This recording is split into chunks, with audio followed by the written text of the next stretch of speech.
Magandang umaga po, Alexander Lexter Jules para sa update on Kai Montinola. Yes mga kaibigan, Kaisius Montinola's voice is everything we need and more powerful, soulful, and beyond beautiful.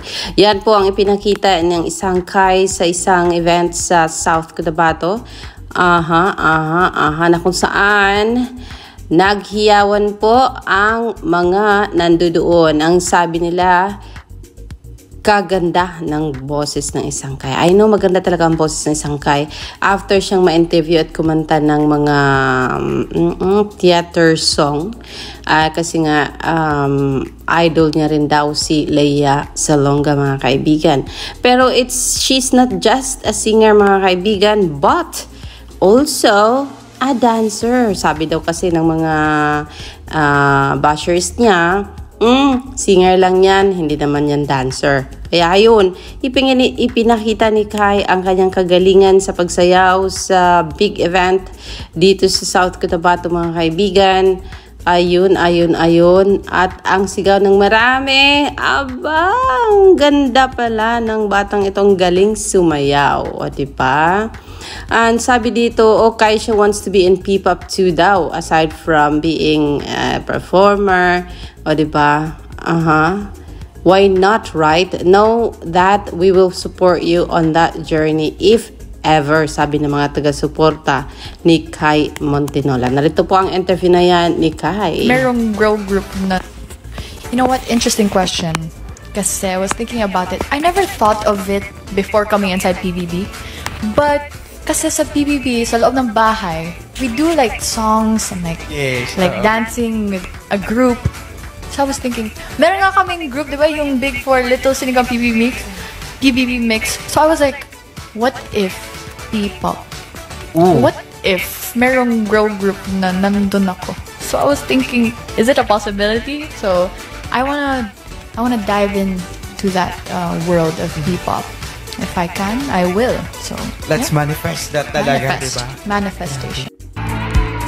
You know what? Interesting. Ano siya guys, may dating ang batang ito kasi nga po ang galing din po magsalita, may wit, tapos brainy ang tingin ko sa batang ito.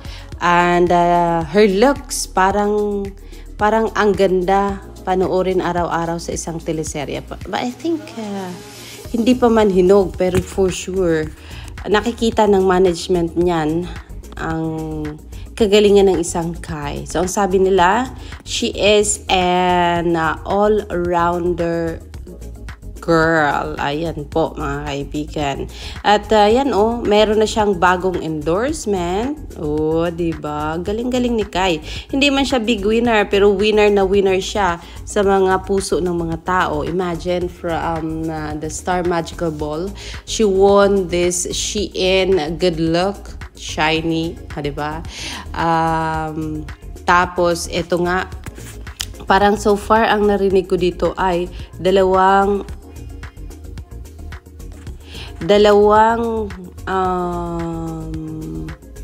endorsement na ang meron siya. Ayan po. Hindi lang po sila busy sa kanilang mga tour, kundi busy din si Kai sa kanyang mga endorsement as of now. So sabi dito, Kaisha debunking the hindi siya marunong sumayaw allegations, ang lambot ng gantawan at all-arounder po siya. So diba? Narito na po ang update on Kai Montinola mga kaibigan. Magandang umaga.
Start